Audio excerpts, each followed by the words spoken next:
Neither COVID-19 nor sporadic terror attacks could deter him.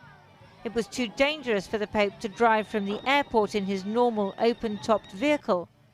But those Iraqis who turned out to greet him are thrilled and slightly amazed that he came at all. Police outriders led the way. The government has put an extra 10,000 security officers on the streets of Baghdad. No Pope has ever visited Iraq before.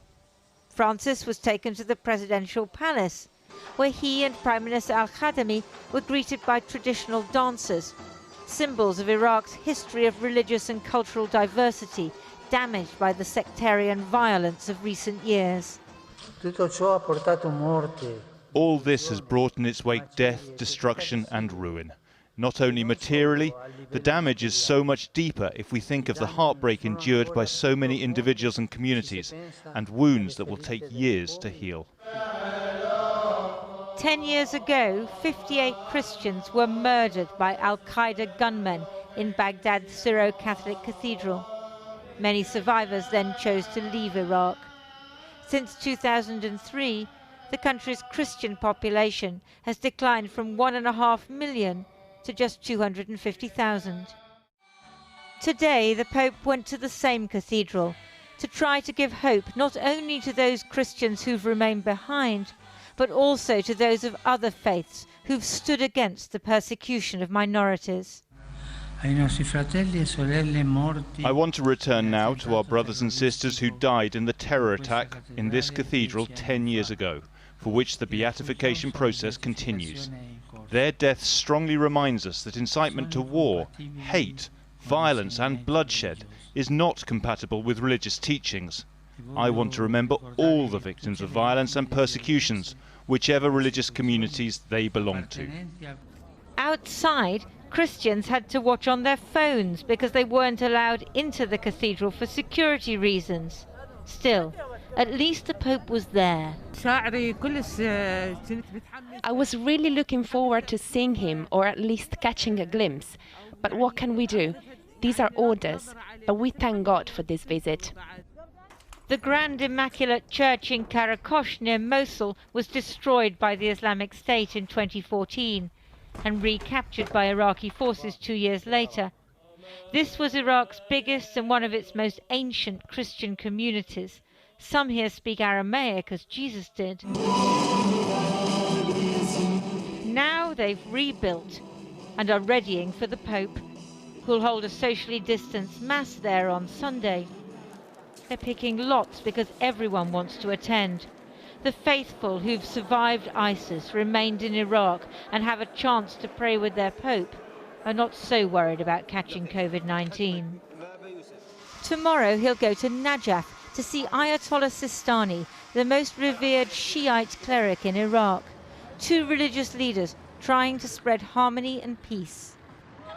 The Pope was determined to visit this place where Christianity has its roots, but where Christians fear to practice their religion, where a link to an ancient past might yet be broken. Now, until the Pope and his entourage arrived in Iraq today, Reverend Joseph Kassar was the only Jesuit priest in the country. I spoke to him earlier and began by asking him about the significance of the papal visit. I can hardly begin to describe it, but for a country that has suffered so much because of war, of conflict, of sectarian division, and of the rise and demise, let's say, of ISIS over the past 4 decades, the Pope's message of peace and human fraternity and living together is simply something really unique, extraordinary. It also puts into focus the suffering of so many people in Iraq and communicates the message that Iraq is not forgotten, the people who have suffered are not forgotten. What is life like on a day-to-day basis for Christians in Iraq? Well, I suppose much of it depends also where they are located, if they have been displaced, and many have been displaced, especially the Christians of the Nineveh Plains. The life of people who have been displaced continues to be challenging because the political situation is not yet resolved. The outlook is not clear. But realistically, is there anything the Pope can do or say while on this trip which would encourage all those displaced Christians to come back to Iraq? I'm not sure that that will happen. The Pope does not hold that switch. But it may encourage those who are here to stay. It might be an invitation for some of the people to return, but return is a personal decision, a decision of the family, of the household, of the individual. It must be voluntary, safe, dignified, and also sustainable. If people can't leave, if people cannot live, if people cannot survive because there are no jobs or because of perceived or actual insecurity in the places, it will be very, very difficult for people to return. Now, we know the Pope is going to meet with the Grand Ayatollah Ali al-Sistani, the most revered Shia cleric in Iraq. He's rarely seen in public. He rarely agrees to meet anyone. What are we to take from the fact that he is willing to meet Pope Francis?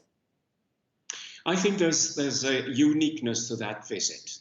And hopefully it will also encourage all the people who look up to Ali al-Sistani to realize that Pope Francis' visit to Iraq is about Iraq, is about Iraqis. It's not only about Iraqi Christians who have been here for, well, since the early times. It's for the whole of Iraq. And I suppose that if that message goes out to the followers of Ali al-Sistani and all people who hold him in high regard, I think that would be a very important outcome. Now, there is no doubt how important this trip is to the Pope himself. He's ended a year of lockdown to make sure he can visit Iraq. But I suppose the question is whether this was the right time for the Pope to make this visit, because there are people who may accuse him of putting people in danger because of the coronavirus situation in Iraq at the moment. In a place like Iraq, it is difficult to know when it is the right time. And I suppose there will always be, for one reason or another, one time that is not right. I think that all things put together, I do hope, and it is not an irresponsible decision, I do hope that this is the right time to go ahead with this visit. I hope it will leave the desired fruit.